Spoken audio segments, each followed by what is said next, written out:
welcome back to my channel. Today we've got the wheelbase back again because I simply failed to do anything with it over the past week because other things happened and, well, yeah, nothing happened with it, effectively. Now, obviously I don't intend to do much in the video because, well, I can't because I don't have a hammer. And the problem is the hammer I have downstairs is like a big construction hammer. You know, a normal one that you like hit a nail in with. Like a proper sized nail, you'd hit into like a floorboard like this. However, that's a bit too big. I need a railway hammer. The problem is I don't have any currently on me, and I won't be near any until Saturday. Which, by the way, if any of you want to come down to the pump house, we're open Saturday and Sunday this week. I will not be there Sunday as I will be at Mark Field, which is like our second site, effectively. Or at least that's how I call it, second site. Anyone from Markfield will call Pump House our second site, but, you know, it's where you started, effectively. But, obviously I keep trying to keep that in, because it keeps popping out. It's quite annoying. But, I made a little start on trying to get that wheel off. It's a bit further off now.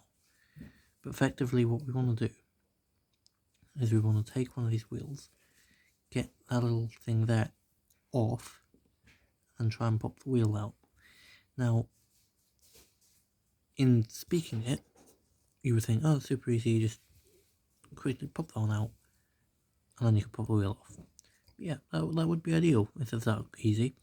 Unfortunately, with model trains, and especially steam trains, it is not that easy. So, effectively, oh dear, here we go again. It's this one that needs to be put back in place. So, effectively, what we have to do is try and force that off without breaking it. To force the wheel off without breaking it. To then force the other wheel off without breaking it with the rod coming off first. So, ideally I want to start with this one because it'd be easier. Because it's only got one rod on either side instead of, you know, a major system of rods. As we see there and there. So that one would be the easiest one to start on. Just to give us a test of whether it can or cannot be done. Which I know it can be. It's more of how much effort does it take me to do it, and is it worthwhile to do it again for an A4 base, more specifically. So this is effectively trying to get this up and serviceable so that I can test, basically using this as a test pot, so that when I get the wheels for my new A4, it will be able to be changed over from red to green, effectively. So that's what we're currently working on. And yeah, I'm not really sure where it's going to go. So I think first step, take off this front thing here. I think that would be a great first step. It's called a pony truck, I think. Hoping my finger's not going to get in the way here because I'm holding my phone very close to its camera. So we're going to untighten this here. I think that's untightened now. Just going to try and grab the pony truck and the screw and put them off camera. Okay, so now we can see it's held on here to this. I think if we get that off, then there's a screw on the underside. We'll take all the wheels off and we'll start from it when it's away from the body. So I'm going to switch screwdrivers to a Phillips head screwdriver here. Smallest one I've got. I feared this was going to happen. Oh, and there you go, it's decided to fit. So we're going to pull the screw out of the way. And now that unclips there. So now we're going to carefully flip it over. Grab the Phillips head again.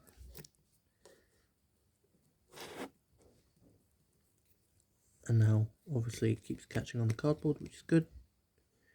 And now we're going to remove the screw out of the way. Now, that is 3. Hopefully. Oh, that's a spring going. Nice.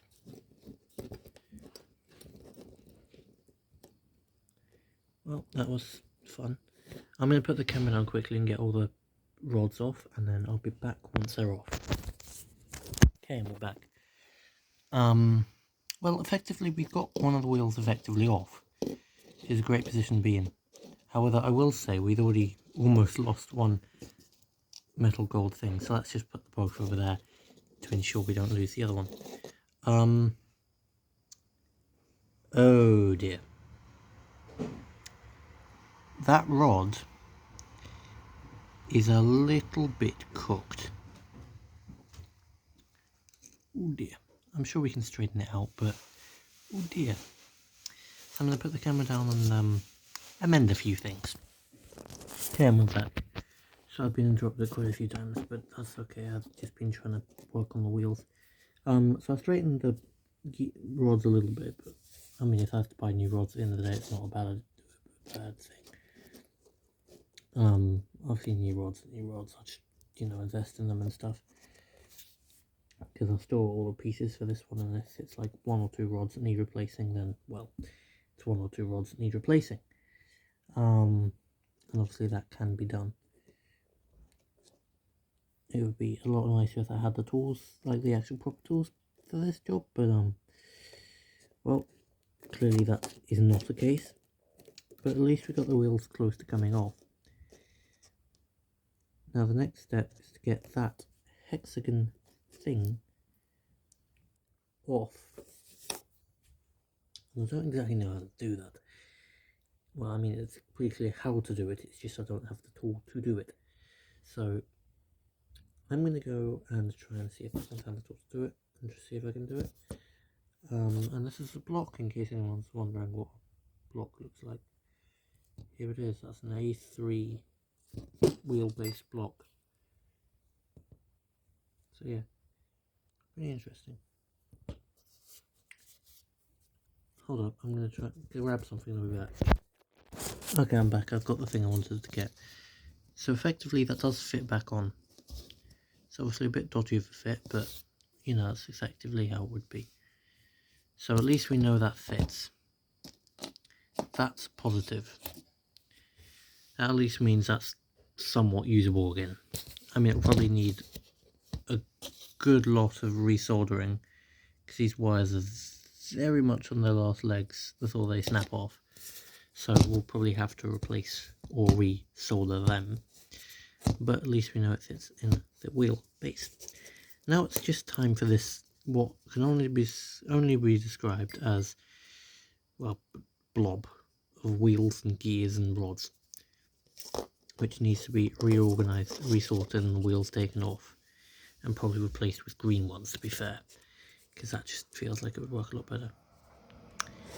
So I'm effectively going to work from now on taking this further apart, and then whatever damage happens, and I'll buy the repair bits and bobs to fit it. And I think it'll either be a BR Green A3 unknown name, and I can tell you it ain't going to be a Flying Scotsman in any sort of configuration. Could be LNER, who knows. Could also be a blue A3, which I would quite like to do. But it does depend on, what happens and stuff. If it is going to be a blue engine, then I will say it will have red wheels, because I believe that's historically accurate. Obviously I will do some accuracy looking through the internet and stuff, just to check that some things are more accurate than others. Obviously I know BR never actually had green wheels. It just looks nicer, so it's going to stay as a thing. But I shall do my best in terms of, trying to be as historically accurate as one can be. So, obviously what I can do I will, and, we'll see what happens. But, yeah.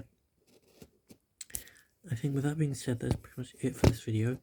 Not really sure what I'm going to title this, to be fair. But, yeah, we got a wheel off, effectively. Two, technically. And I'm going to continue working, and you should see part 2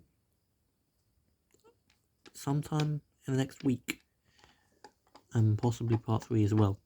So keep an eye out for that.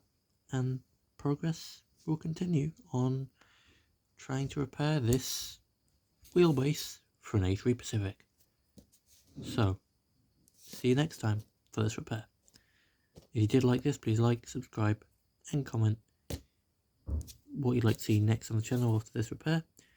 And I shall see you all in the next video. Bye for now. Bye.